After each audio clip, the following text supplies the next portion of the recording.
We are back. Now,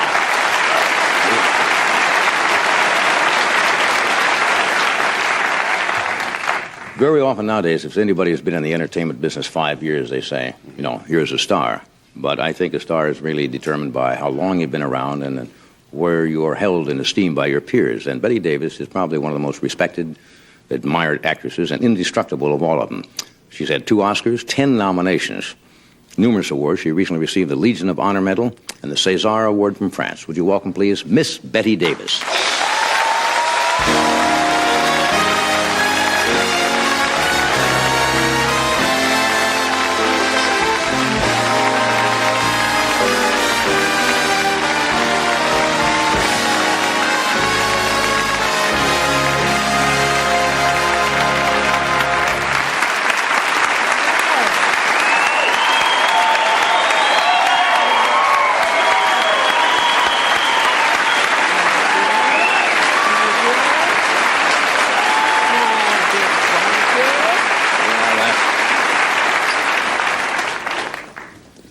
I know maybe you thought I was standing too long, enjoying it too much, but I wish to stand up again. May I? Oh, you sure may. You want to show that?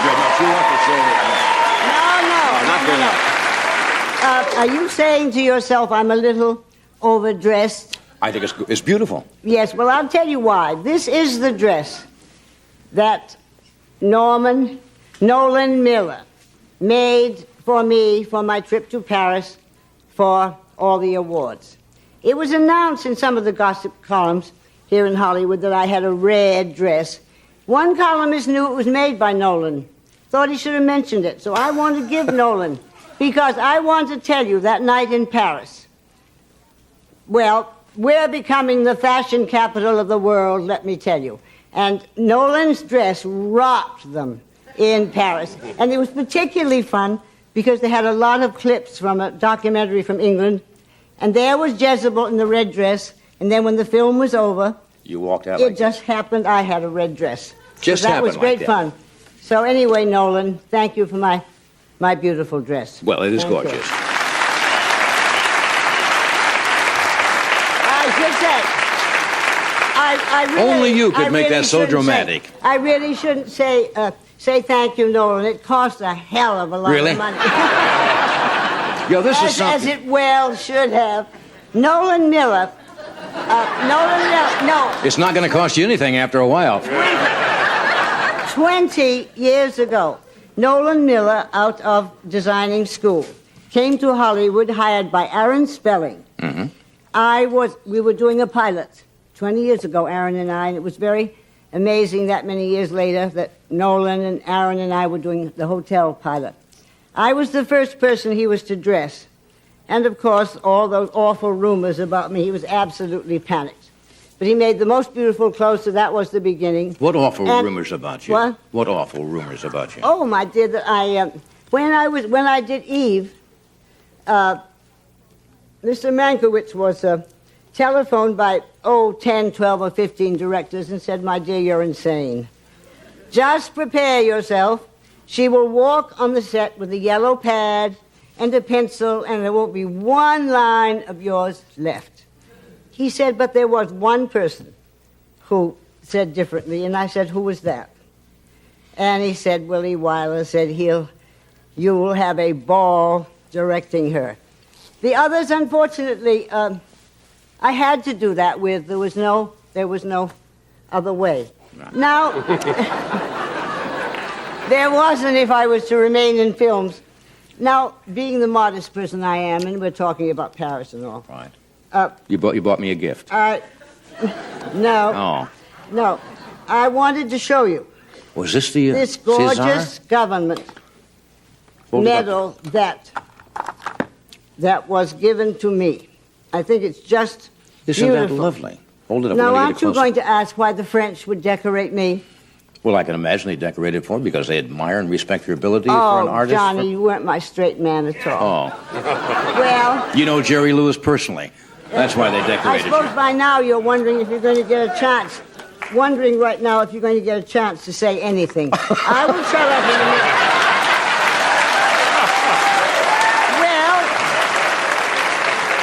Don't tell me you got your own show, maybe too. Tonight.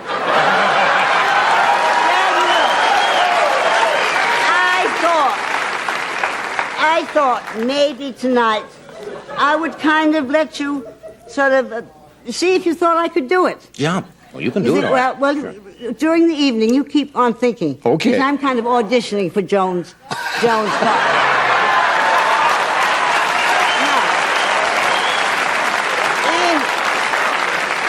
In case you had done what I hoped you would, Yes. to say, why would the French government I'll play straight. give Why you would an award? Why would the French government give you an award? In case you did ask me, I wrote down from the scroll that came with this. All right. And this is what I am. I am un commander. Commander de l'ordre of the order. Of the order. Des arts. The artists. Oui. Oh, you speak French, marvelous. Des lettres. And it was presented to me by the Minister of Culture. I will not pretend it was not a very thrilling moment in my life to have another country give me an award. I think that's very nice. Now, We're going to do this first? We're going to take a break. We're going to take a break. You may have your show back. We'll just take a break and we'll come right back.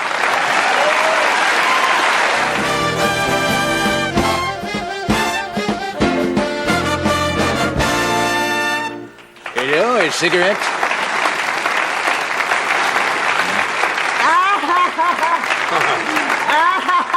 A cigarette, boo-boo? Ah, merci. What kind is it? I don't know. Famous scene from Now Yeah. Voyager, Paul right? Henry With Paul thought of that Henry himself. lighting the two cigarettes. That was an example of one of the directors that called up Mankiewicz. The one that directed Voyager, he never thought of the two cigarettes, I'd like to announce right now. Or anything else, I might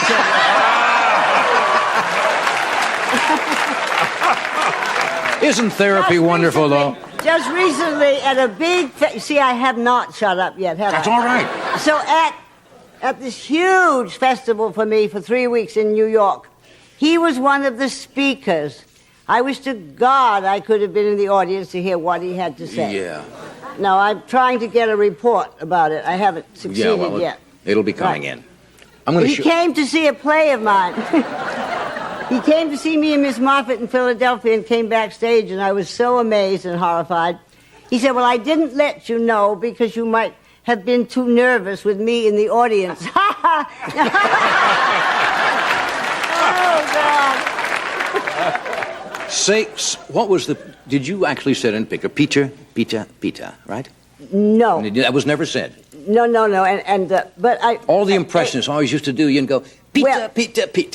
Well, that was started by Arthur Blake, who was the original great That's right. one. He's the one that did the arm, and I was horrified to realize later I did this elbow thing a lot. Yes, yeah, he showed me that. But he's the one that said Peter.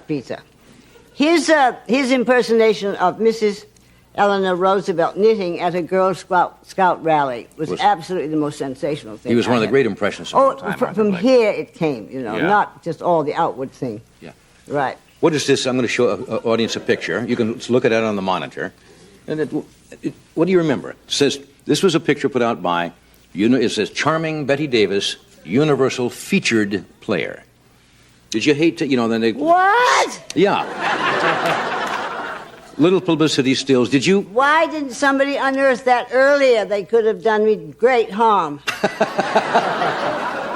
My God, I didn't remember. Did you hate taking pictures like that? Well, I never did. That's why I'm really amazed at that. You sure that? Let me see that. What do you mean? You sure? That's you. It says Yeah, charming. I'm afraid you're right. Yes. Yeah. I did one set of bathing suit pictures with Joan Blondell once, and then once I rode on top of a balloon or something for some kind of thing, but I never did these. You never did that. No, and I was very, very glad they couldn't haul them out later. Yeah? But I'm terribly glad I didn't do nudes. Oh, God, imagine Really? those being hauled out later. Would they have asked you in those days to do nudes? No, they wouldn't have asked anybody, nor would they have gotten anybody. Yeah. No. Nowadays it seems to be rather common. Absolutely. It's just, it's a must if a man and woman look at each other.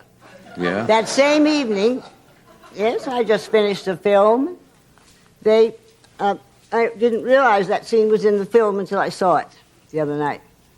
Yes, same thing. Clothes come off delicately. Yes. Of course, you know exactly what they look like underneath. I don't know why they're so modest. Yeah. So you don't think they should just do a nude scene just to do it? Oh, of course, you know, you don't either. No, I think it's awful. No, yeah. I don't think it's very interesting to many people to be very serious. Did you ever do a bubble bath scene? Didn't that ever come up? No, I never was asked to get into a bathtub. Yeah? Interestingly enough, I am going to make a film not too long from now in Hamburg, Germany, and there is a scene in which I get into a bathtub. Aha. Not nude. Oh, come on. God forbid, at my age and hacked up as I am, I do not wish to be nude.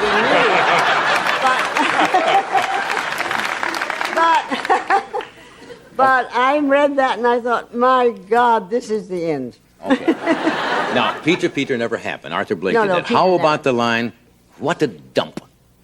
Well, that is in Beyond the Forest. Right. And I make very, very little of it. I just say, what a dump. And Edward Albee, of course, he put that on the map, that line. Right. Right.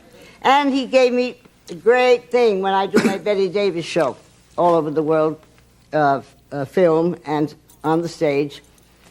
That's how I start out every show. You just walk out And it's wonderful. Sit down and just look around and say, what a dump. That's a good opening. But you know, sometimes it was very embarrassing when the theater was. And you felt very badly when it was beautiful. But it was I tell you what was great about it. They knew from then on they could have fun with me. Right. And they didn't have to sort of respect this old legend. Yeah. They could really have fun. And we had fun. But you were nominated, you got 2 Oscars, you were nominated for 10 others.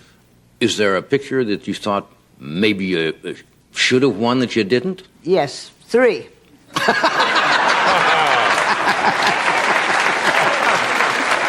Okay. I lost out to Doc Victory because that was the great Gone with the Wind year. And I was gone with the wind. And I feel that I should have had the Oscar for Margot Channing. Oh, yes. Unfortunately, I was not under contract with Fox. Miss Baxter was.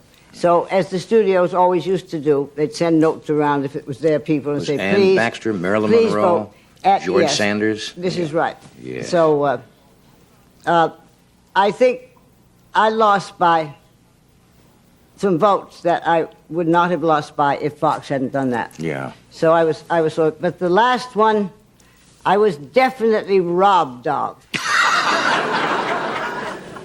Miss Crawford went to New York and said to all the nominees on the stage who might not be able to get to Hollywood, I will accept your Oscar for you. And she paced New York to find people that not vote for me. Because I think I lost by a very few votes for Jane. That was really a shock. Whatever happened to Baby Jane? Yeah. But there she stood. There Joan stood with Miss Bancroft's Oscar clutched to her bosom. It had become hers. Yes, it had become hers. She also traveled with it for 1 year. No, 1 year with Pepsi-Cola. And she told Miss Bancroft that she would bathe this Oscar in all the waters of the world.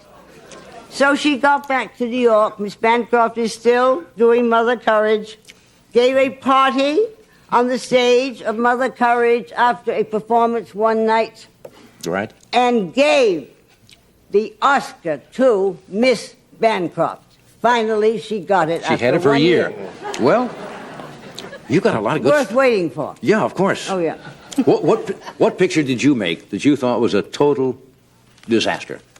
Total disaster. I loathed Beyond the Forest. Really?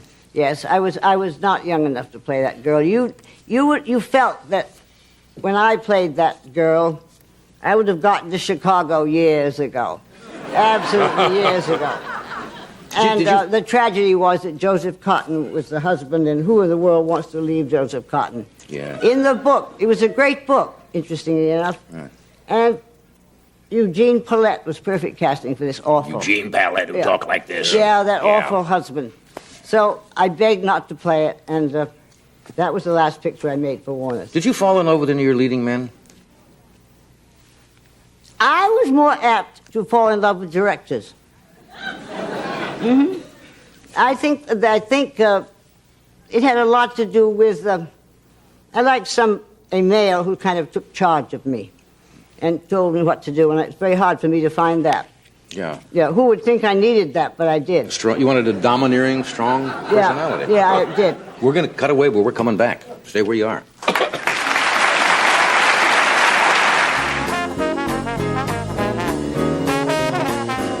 We're back talking with Miss Bette Davis. Okay.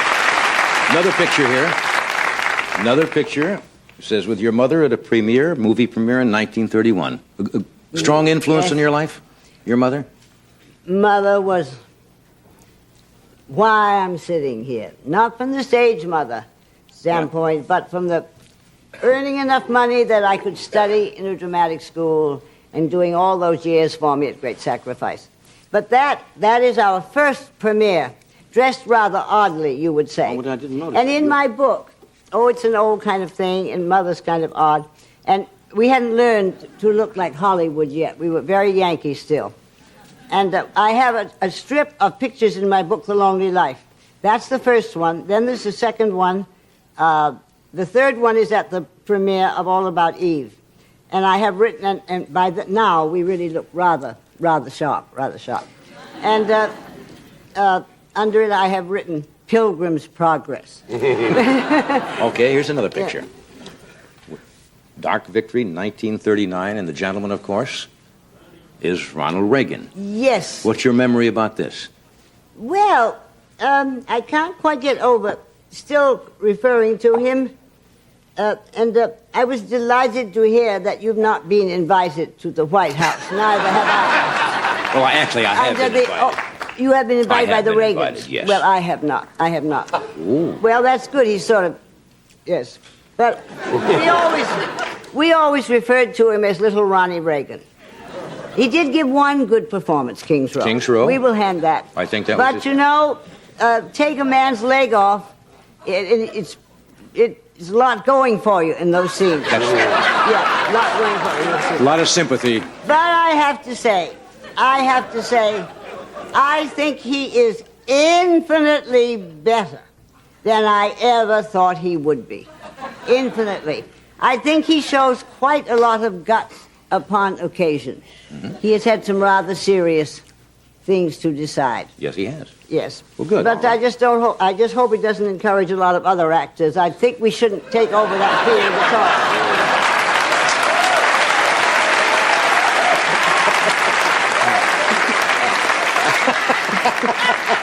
You're having a lot of fun tonight, aren't you?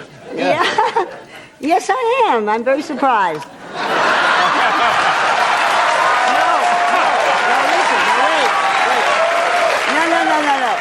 No. Nothing to do with appearing with John Carson. Oh, I'm surprised that I am. I haven't done a great deal of this lately. I know you haven't. I'm taking to it like a duck takes the water again. Delighted you're Wonderful. Wonderful. Did you ever get the old question? And I may be back. You may have to have me again. Okay, that's all right with me. Yes. I may be back with a book. Yeah. You're going to have to take me on. You writing another book? Mm-hmm. You got another book in here? Are you writing another book? For years we've been doing this book. Yeah. So I may be back. The publisher wants me to. He feels you're of great value to the sales. I quite agree. Oh, well, then you can come here. Well, you have helped a lot of books in your life. Well, you can come here anytime. And other things. Those... What other products do you think you've helped besides books? Wives.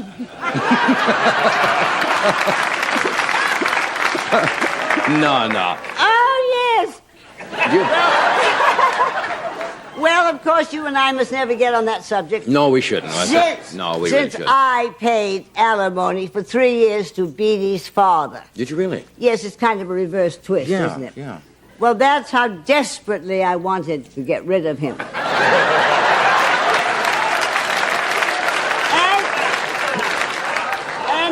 say that he was enjoying our way of life, which he did not want to give that up. No. Poor Well, man. Very generous. Poor of you. man. Mm-hmm. Would you change anything in your life if you had to do it all over again? To be very serious, Well, if you want to be. Yeah. I only wish I had been brought up on the present morale system. Really? That it was accepted that maybe you lived with somebody before you married them. That's My right. upbringing was that's why you married and you waited until then. And on a Dick Cavett show, which is a rather famous show with some people, he asked when I gave up my virginity. It was a rather shock to me sitting there. Yes. I counted 10, and then I thought, come on. I said, when I married my first husband.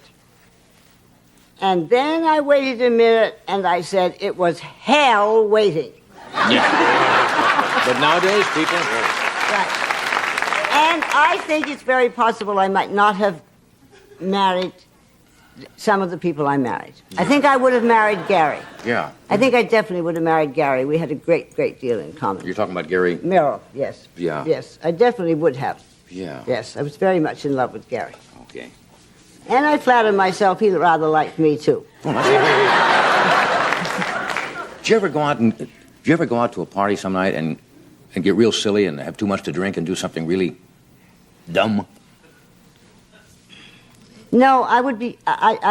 there's too much of that strict Yankee upbringing Wouldn't allow you to do that. It wouldn't allow me to do that. No, couldn't do that. Anyway, I wouldn't like to be drunk and be... You're out of control. Yeah. Yeah, completely. Do you always want to be in control? Well, there have been about 2 times in my life that I have had too much to drink. I knew that. And wasn't next day quite sure what I did. Mm-hmm. And I never dared to ask. Yeah. I never dared to ask. Better that way sometimes. Yes, better that way. It's awful for people to tell you how you behave. Yeah, when you found out you've swung the neighbor's cat through the plate glass window, you know, something like that, it could ruin your whole day. Terrible like that. You know, we're going to cut away for a second. We're coming back.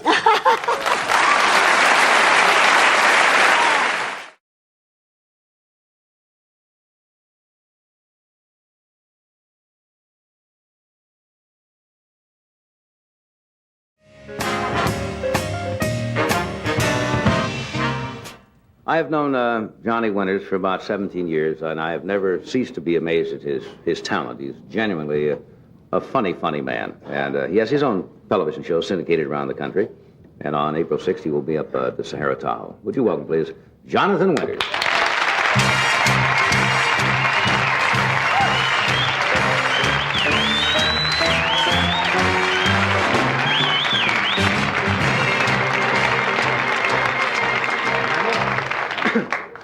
Hello, John. Oh, gosh. Pretty thrilling, huh? Well, it is. I wore my new sweater. New for me. It was in a fire sale, and I grabbed it up. I'm not proud. A lot of my things are used.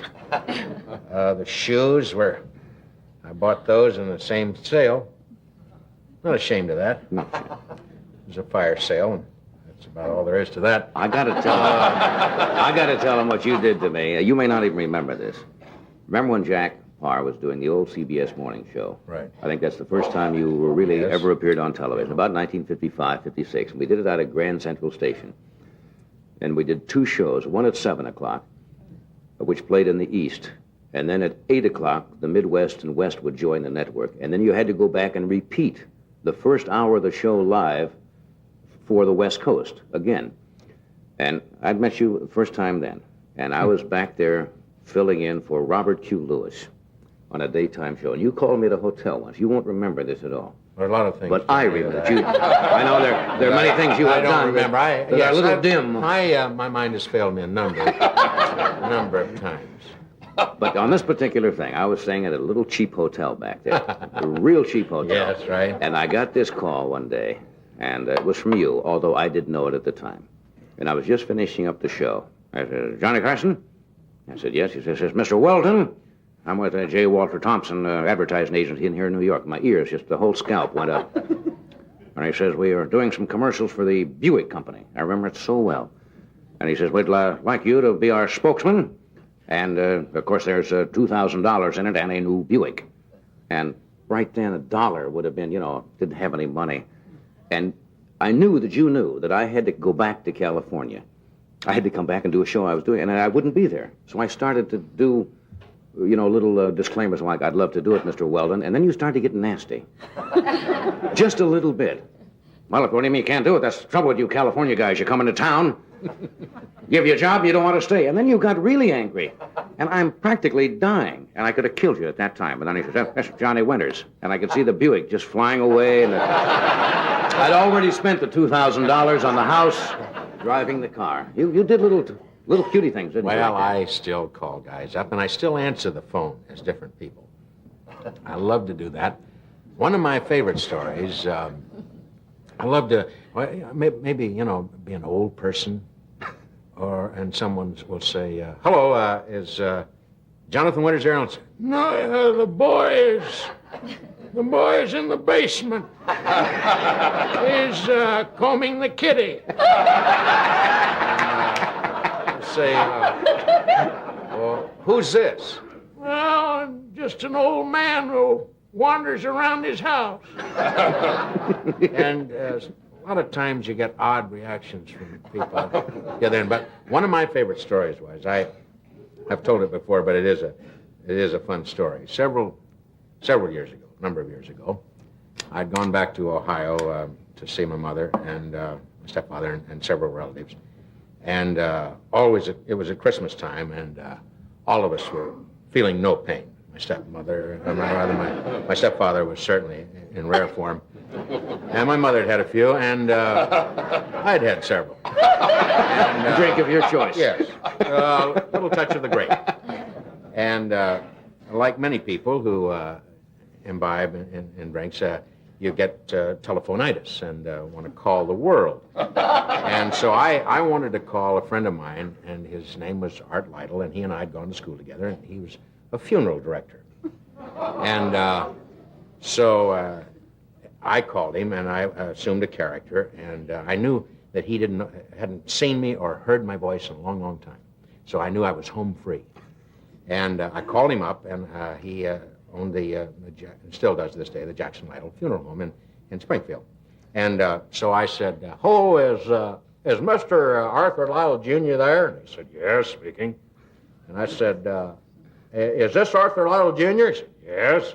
I said, well, this is Elwood P. Suggins, and I live out on the Lakewood Beach area. And my brother passed away here Sunday week, and I was wondering if you could do a job on it. And there was a long pause. And he said, how long did you say he'd been dead? I said, well, he passed away here Sunday week. And he said, good Lord, man, where have you got him? And I said, well, most of our people are from Boise, and I didn't want them to have him come that far just to look at grass, So what we did, we put him out there on the porch and set him up against the lattice. And cold spell set in, just kept him harder than a cart.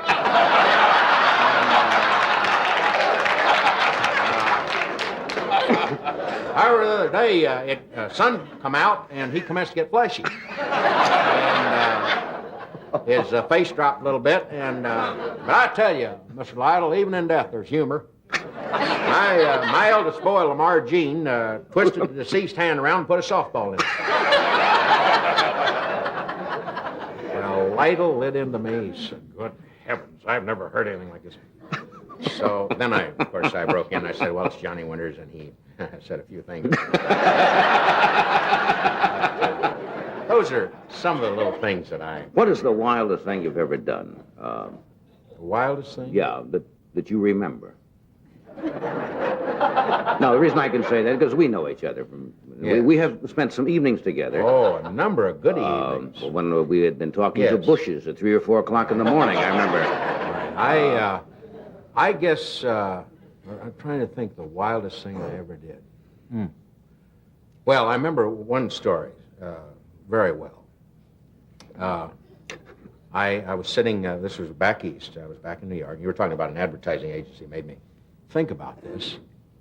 And telephone rang, and I went to the telephone, and I decided I would become a character, as I just mentioned. And a man said, hello, is Jonathan Winters there? And I said, that little funky man's on a little tractor, and he's out in the backyard cutting some grass. And so he said,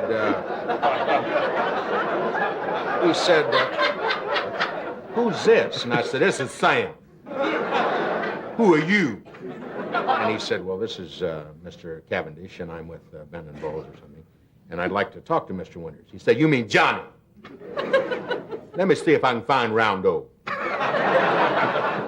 So, gee, you're going to see this guy at the other end of the phone. So I then shifted my voice. I said, hey, Roundo, come on in. There's a phone call for you. Get on it. So I said, hello, this is Jonathan Winters. And then the guy at the other end said, who was that I was talking to? I said, I'm on the phone, too.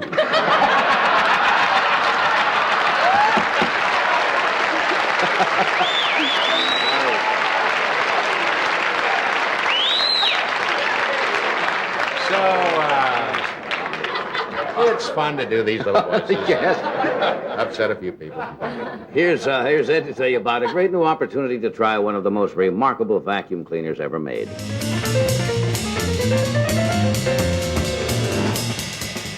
We're back. My guests tonight are Joan Rivers, Judy Collins, and Johnny Winters. Your syndicated show has been renewed, I hear, and you're going to do something else on CBS? Yeah, We can mention that. I hope we can. Of course. Because the networks here, they can stand that, I think. I always know there's a little friction, between the three, but what the heck, they're all making a lot of bread. I start doing my little show. It's a half hour, and it will start on CBS here in Los Angeles, 7:30 to 8, around the middle of April. I don't have the exact date. I hope it'll be around the middle of April. That's what they promised me that. And then I'm going back east to New York on Monday, and it'll be back there. It's already in Philadelphia, in your hometown, Big Ed. Yes. And I was discharged, in Philadelphia. Very good. Yeah. Fellow Marine. Fellow Marine. That's right, you were I was in a the Marines. corporal. He was a colonel. Yes, that's right. I remember. Yeah, there's an awful lot of difference here. Rarely do you guys mingle with the enlisted guys, right? Hi, kid. Oh, well. You didn't like the service, if I remember. We sat around talking about that several nights.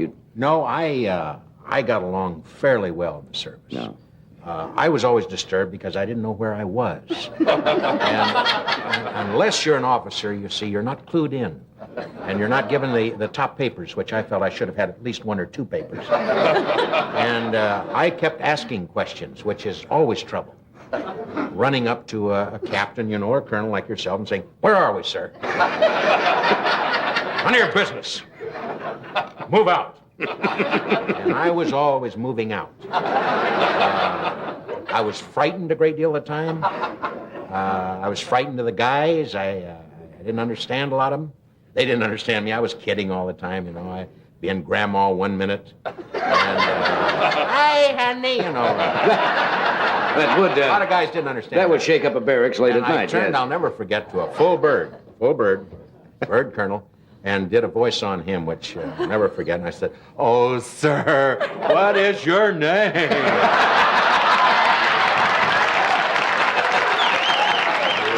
Little sense of humor. Don't do that in the Marines very often. So I was misunderstood a great deal of time. But I got out eventually. I knew I would. I had good feelings about that. And I got out. I spent 2.5 years, and then I wandered around aimlessly, looking for odd jobs. And being odd, I found a lot of odd work. We were talking about the first thing people ever remember. Judy remembers at 2 years old, or 3 and 4. Do you remember back that early when you were a kid? To 3 and 4 Back years? to one. To one? I remember the beads on the ankle. Oh, remember the blue beads and the nurse putting them on it? No, that's pretty far back. No, I remember. I'd have to go along with the girls. I remember back about 4. Yeah. Yeah, about 3 or 4. And I was an only child, as you know, Johnny. Yes, but, sir. I didn't have any brothers or sisters, and that Was it lonesome? It was for a while. It was for a while, and then I realized that any goodies that would be handed over to me. But no, I was an unusual child. You know, you can imagine. Yes. I was frightening old people a lot, you know, scaring them on the porch or something like that. And doing in class, I was a slow student. I was dumb. That's what they used to call him. He's slow. Teachers, yeah, the teachers would say the boy's slow. But I was, you can imagine, the little girl next to me, somebody like yourself, I go, and the girl would laugh and then point at me and say, Johnny Winter's doing things, Johnny Winter's doing things. And I'd run out and jump through the window or something. But no, I was not a very good student. I had very poor concentration. And I was scared to death of the blackboard. There was something about to me, nothing today scares me like when the teacher would say, I remember we had Miss Metzger, who was a very unusual woman. I don't want to go into a long story. She was tough and could have made a sergeant easily. And I was frightened of her, and she knew that, and she took advantage of that, I felt. And she would say, John Winters, talk like a man to me a lot. That's unfair, but she sounded sometimes like very, very strong. And she said, go to the board. And I said, yes, Miss Metzger, I'll go to the board. And it was always turning to a student. And because I never knew where I was never prepared. And give me the answer, quick. And I'll never forget, there was a guy called Alden Sonander. There's a name. Alden Sonander. Alden Sonander turned to me and he said, we learn by doing. And,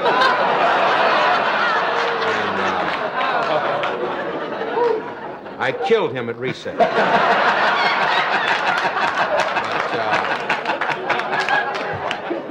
We learn by doing. Learn by There's always doing. one of those. There's always one of those guys. Yes. And bless his heart, he was a very bright student. He was the brightest guy in our class. I always remember that. He was pages and pages ahead of everybody. And I was pages and pages behind everybody. Many days, I remember, it seemed like I was sick a great deal of the time because I wanted to be. And on warm, sunny days, I always had a cold. And Mother, I shouldn't go. And she'd grab me like this, you know, and place me on the bicycle. Ow. And, right to school. A lot of times I roller skated. That was fun. Remember roller skating? Sure. Yeah. Roller skated and rode the bicycle. Walked, ran. Happy childhood, though. Happy. Yeah. Oh, yes. Fairly happy. Yeah. Yeah, I was broke a lot of, you know. That's not fun when you're broke all the time. That's right. But I would lay for people in bushes and... What were some of the jobs you did before you got into... Some of the jobs I did? Yeah, before you started... Started getting into show business. Oh, some of the jobs I did? I worked in a theater. I was an usher in a theater. So was I once, yeah. Before I even got out of high school, I was an usher. That's what I did. And I worked in a place called the, I'm trying to think of the bar. Well, anyway, I remember it was a circular stage. And I was going around on that thing and doing little funnies, and I got something like $25 for the weekend and all I could drink and eat. And then I went into the service when I was 17, came out, and then I did a lot of things. One thing I always remember, I worked for the Coca-Cola bottling company. I was an inspector. And looking for dead mice and marbles. I sat on a little stool, you know, with the neon light, and did this, and just watched bottles all day long. And then I picked apricots and picked potatoes, shucked corn. You probably did that in Nebraska. Sure. And I worked. I was a fry cook in the Yellowstone. Yellowstone Park? Oh yeah, in the Yellowstone National Park. and worked 9 o'clock at night till 5 in the morning, cooking steaks and hamburgers and just little short order things. You've done a lot of things. For the what do they call them? I can never remember the guys. Park attendants. Rangers. Yes. Yeah. That kept people from the bears and things. But I did a lot of cooking. I think most of us have done odd, Weird things. unusual jobs. We have to do something here? What are you doing here now? Well, we're going to sell a little something. Oh, good. And then Dr. Stillman will come out and... Dr. Stillman will come out and help us. So we can use it.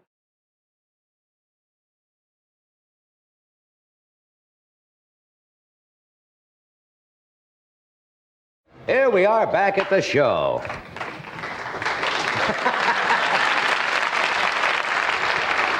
This crowd is Just kind of a wait and just see feel group. it. Yeah, just feel it I want to out. see if anybody else is going to applaud. Then they'll go. I pronounced one of our guests, the young gentleman from England, who is quite a singer. Very exciting that you will see tonight. His name is Gordino. I said Giordino. It's Peter Gordino. Gordino. He has 4 lovely young girls with him tonight that are going to dance. Yeah. Nice production number here tonight. I saw one in makeup. A comely lassie, blonde of coif, rather clever of figure as well. Oh, yes. Doc's going to be appearing this Friday, Saturday, and Sunday. Like you didn't know. Up at Magic Mountain. Yeah. With the Now Generation Brass and Today's Children, the whole show. That he has successfully taken around the country and made a bundle with. I'd like to mention that I'm going to be playing at Buffalo. What? It'd be nice if you'd mention I'm going to be at Melody Fair in Buffalo this weekend with my act. You be in Melody Fair in Buffalo. New York? Buffalo, New York. Yes, they haven't moved it, have they? No, Buffalo. You're going to... What are you going to be doing this weekend? Well, now that you bring it up, I open in Las Vegas Saturday night. Well, Did you there know that? are. We can mention all I that. do. Freddie DeCordova will be back here. Right. No, we open for 2 weeks at the Sahara Hotel Saturday night. You're going to be in Buffalo, Doc. It's nice, everybody. Nice to know we're all working. Did you just see the Patsy Awards last night? No. They have a show, I guess it's televised nationally, called the Patsy Awards every year, where they give awards to outstanding animals, which strikes me kind of funny. I don't know why. That have been in motion pictures or, I guess, television the past year. And tragedy struck last night. I don't know whether you knew it right afterwards. Well, Ben the Rat won. Did you know that? Ben the Rat won an award. Whoa. And before he could accept, Morris the cat ate him. And then Morris was chased up a tree by a dog by the name of Farouk, that also won it. The whole thing was a shambles. Betty White and Alan Ludden cried for a couple of days and just dissolved on them. Billy Graham, I like to count as a good friend. He certainly needs no laborious introduction. For the past, I guess, almost 2 decades, he has brought guidance and comfort to many, many millions of people of all faiths. Would you welcome, please, evangelist, author, educator, Dr. Billy Graham. Well, that was quite a monologue, and I appreciated one thing about it. You've been reading the Bible, I see. You knew about the commandments. Yes, I know.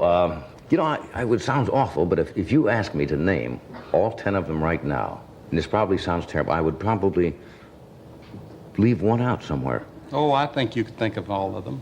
Yeah, Because all of us have broken all of them. So I think we could figure them out. Do you think everybody... Everybody has broken every commandment. Yes, sir. The Bible says if we break in one point, we're guilty of all. Oh, I see. And then when Jesus came after Moses, he explained that the 10 commandments can be broken in your heart by thought and intent. So in that sense, we're all guilty, and that's the reason the Bible says that everybody's a sinner. Even Ed is a sinner. Well, that's... Comes as quite a surprise. They could add, if there had been room on the tablets, they'd have put 4 more commandments on for him. Are you able to quote? I'm sure you are. I know some people who have memorized the entire Bible. I'm sure you have. No, I have not. Run across people that can do I have that. memorized parts of it, but I met a man in Africa, an African in Nigeria, about 15 years ago, that had memorized the entire New Testament in 2 languages, English and his native language. Well, that is incredible. And I have met a number of people, not in America, but I've met a number of people in foreign countries that have memorized the entire Bible. I met several in Korea last week that had memorized the entire New Testament. That's incredible. That It is requires incredible. some kind of almost special And there are, memory. you know, and yet it's not so much because there are less words in the New Testament than in the average Sunday edition of the New York Times. And you know, many people read the New York Times through every week. I Well, hear you could people that you do. could read the New Testament through every week if you wanted to. I didn't realize that.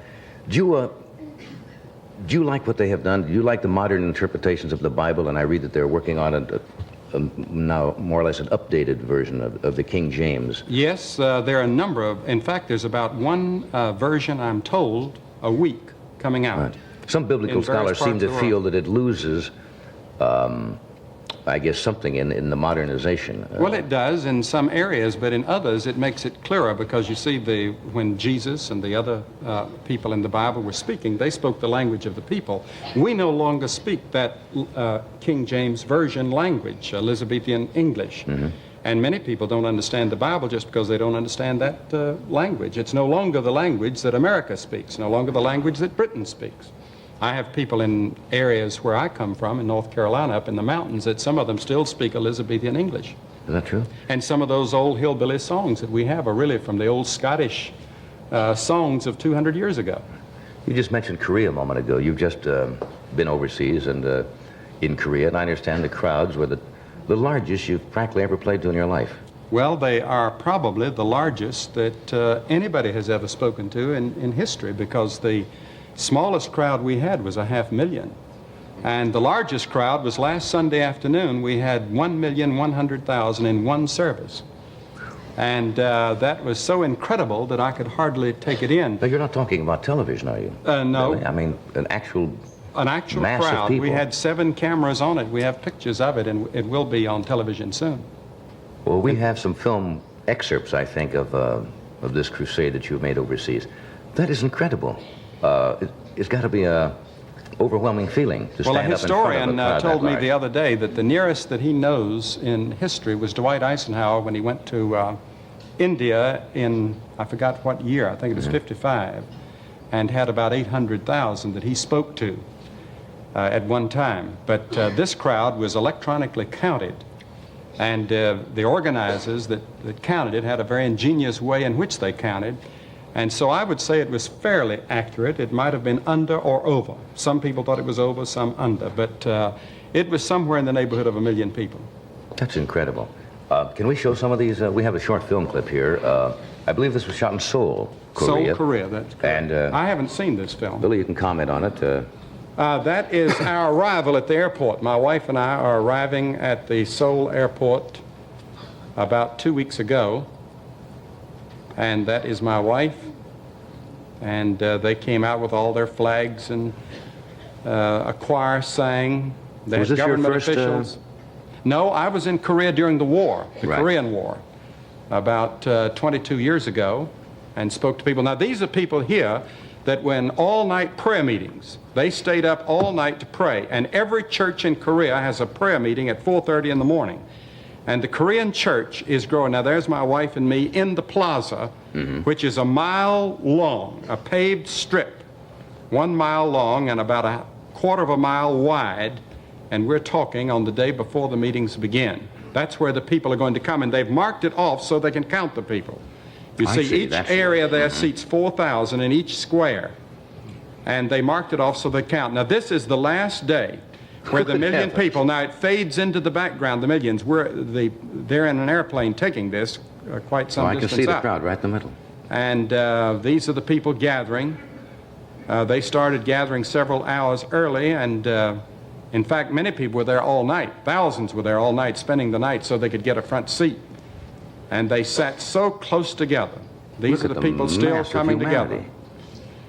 And it was a fantastic sight for us. I had never seen so many people together anywhere, of course, in the world, and it was very much like talking on radio, because the people couldn't see me, and all I could see was a mass of faces, and that goes on for 1 mile in each direction. Is that the interpreter now? That is the I see. interpreter. I say a phrase, and he says a phrase. I say God is love, he said God is love. I say God is great, he says God is great.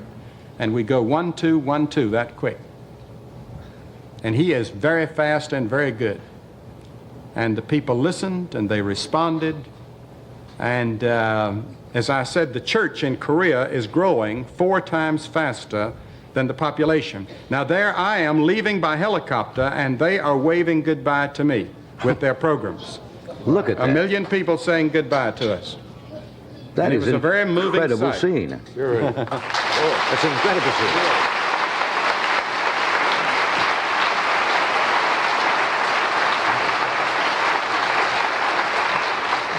There's a great religious revival on all through the Far East. And That's interesting. as a matter of fact, I think the center and the gravitational center of Christianity is shifting now to the Far East. Mm-hmm. And this is happening in areas in Japan, in Thailand, in the Philippines, in Indonesia, more in Indonesia than any other country. How do you account for that? Well, Christianity began in the Middle East. It went to North Africa, Right. then it went to Europe, then it shifted to America in the last century, and now it's moving to the Far East where it's never had much of a grip. Well, they say history runs in cycles, and they're like all major countries have their particular decade or That's right. generation, and it revolves in kind of a historical cycle. Well, my wife was born and reared in China. That's what I heard. And she had never been back to the Far East since then, since she was 17. And it was a very moving experience for her. She went to school in Korea, up in the North Korea, in Pyongyang. And it was a tremendous thing to see those people and the dedication and the discipline. They study. They get up early in the morning to pray. There are 1,500 Protestant churches in Seoul alone. And it's unbelievable what's happened in the last 5 years. It was an incredible film. Let me interrupt for a second. Forgive me, but we will be right back after this word.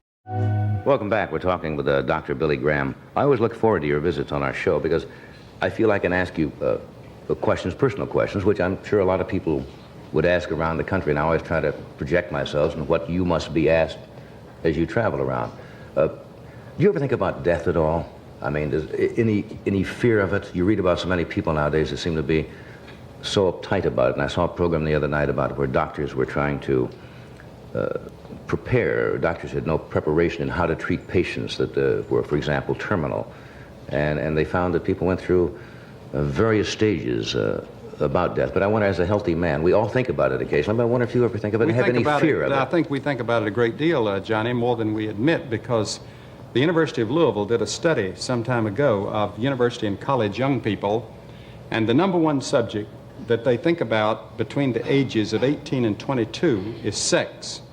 And I believe it was about every 3 to 5 minutes they think about sex. And then the second Time subject, interval has broadened out since I was in school. the second subject that they think about most is death. And that comes about every 4 to 5 minutes. A person at that age level thinks about death. That's incredible. And the suicide rate, for example, among students, as you know, is very high highest. throughout the world, in Japan or in Sweden or in the United States, all over the world. And young people do think about death, as well as older people.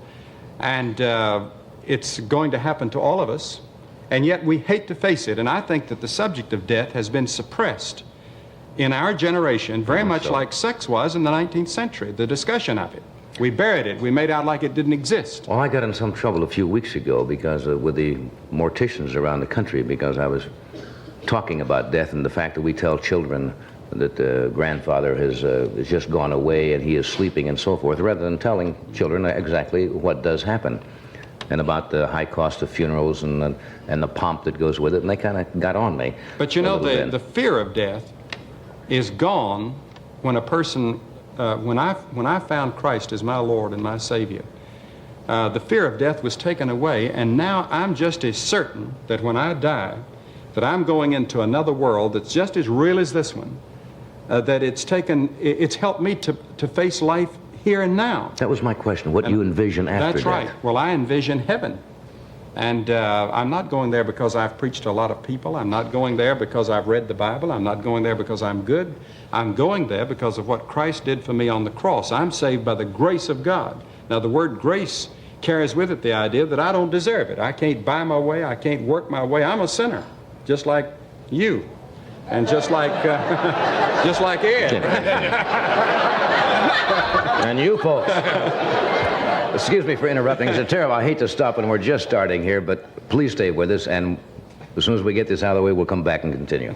And now a word from Doc about the American Motors Gremlin. Welcome back. We're talking with Billy Graham. Well, you were right in the midst of talking about when people die, rather than use the euphemism passing away or gone to your just reward. The correct word is die. So you have no fear because you've accepted, you said Christ is your Savior, and you have absolutely no fear. But when you said, and I think it may sound like a childish question, but I think even adults ask themselves, you envision life somewhat as it is here on earth, and that's very difficult for the average person to visualize at all. I think that's the only thing, the only point of reference really that we have to go by is on earth, because we don't know. The Bible teaches that we are going to have a body, and it's going to be a body like that of Christ.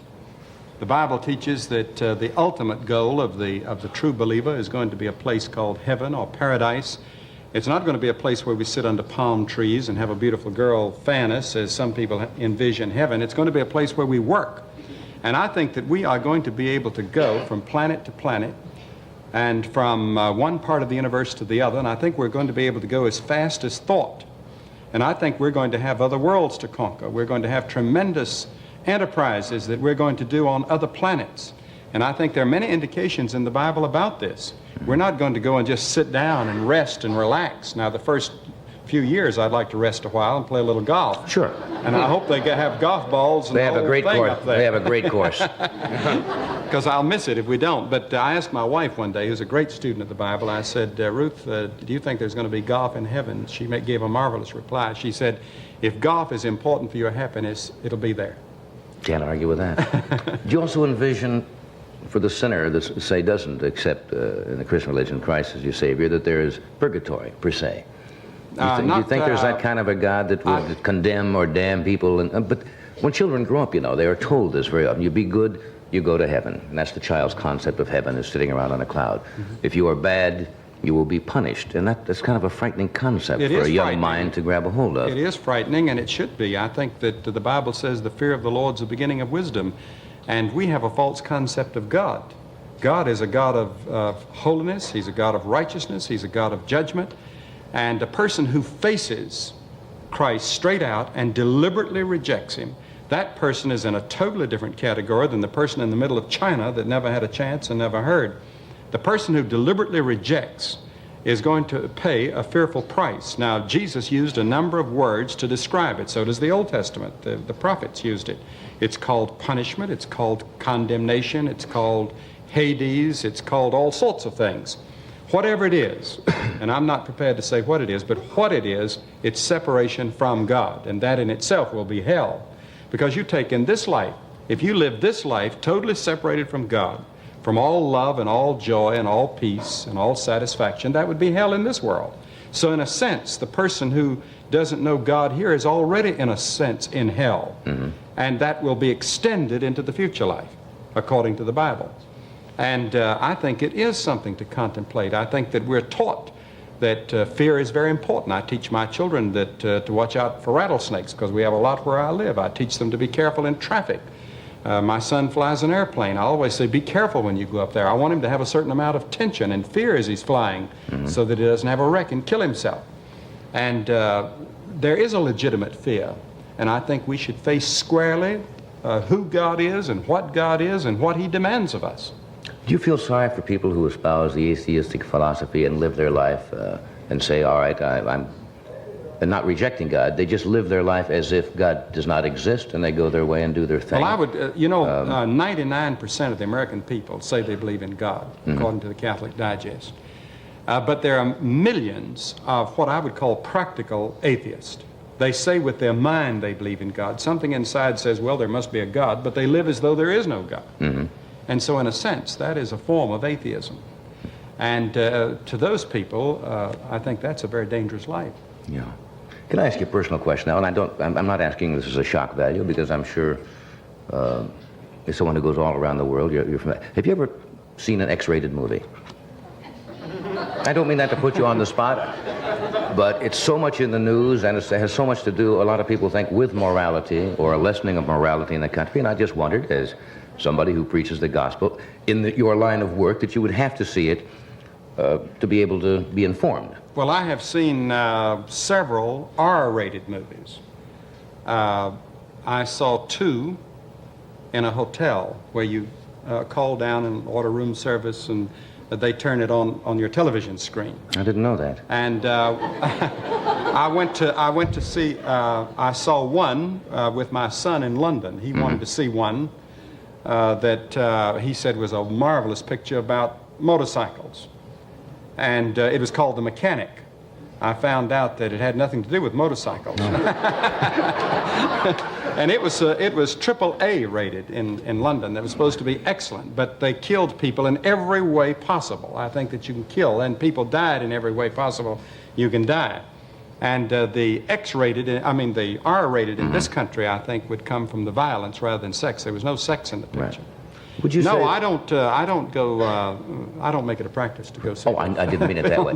I think what I was trying to draw, do you think that, say, a young person, and using, say, the word normal, I'm not talking about the average young person, would be more adversely affected by exposure to an explicit sexual film than he would to excessive violence in a film where, as you say, that there is killing and murder and garrotings and so forth for no rhyme or reason?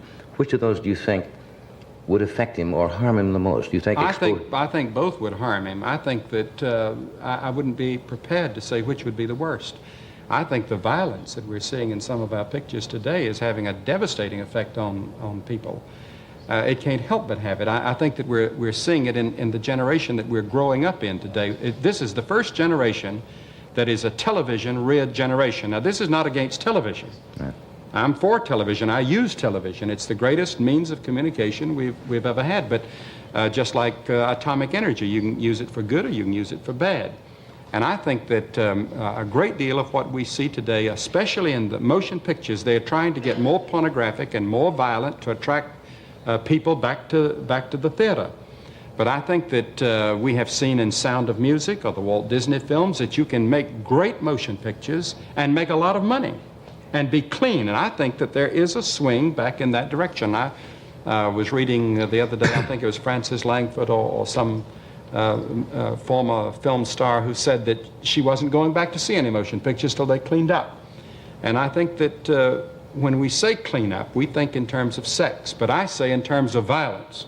Right. The violence, I think, is helping to create a great deal of the violence in our society. And I would like to see some good, clean, honest, great motion pictures like we used to have. Yeah, maybe it'll come about. I hope.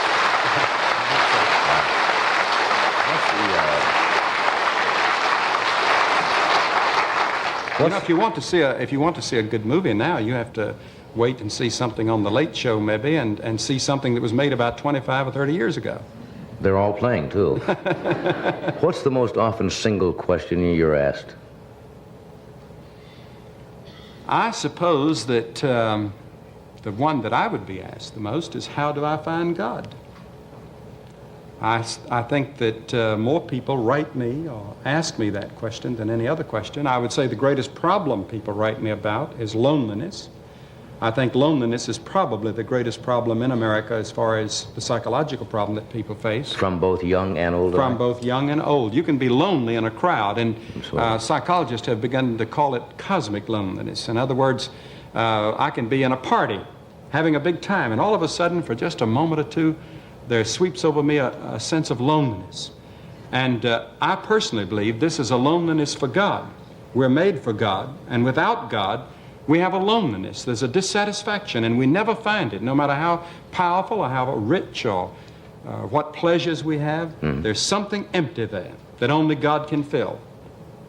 You were just telling me during a break your schedule coming up, which is incredible. You leave tomorrow, I believe, for Atlanta? Yes, I'm going to Atlanta, and we open in Atlanta next Monday night in the Atlanta Stadium where the Falcons and the Braves play, and we'll be there for a week. And then I go to Minneapolis for a crusade in the fairgrounds, and then I go to Israel and to Jordan, and then to London for a crusade in August, and then in September in the University area of North Carolina in the stadium, and then to St. Louis, and so on and so on. That's fantastic. Well, I hope between one of those trips you will drop by and see us again. And sometime we'd like to have you and Ed come to one of our crusades. We could probably use it, Billy. Badly. Get us before it's too late. Thanks for being here.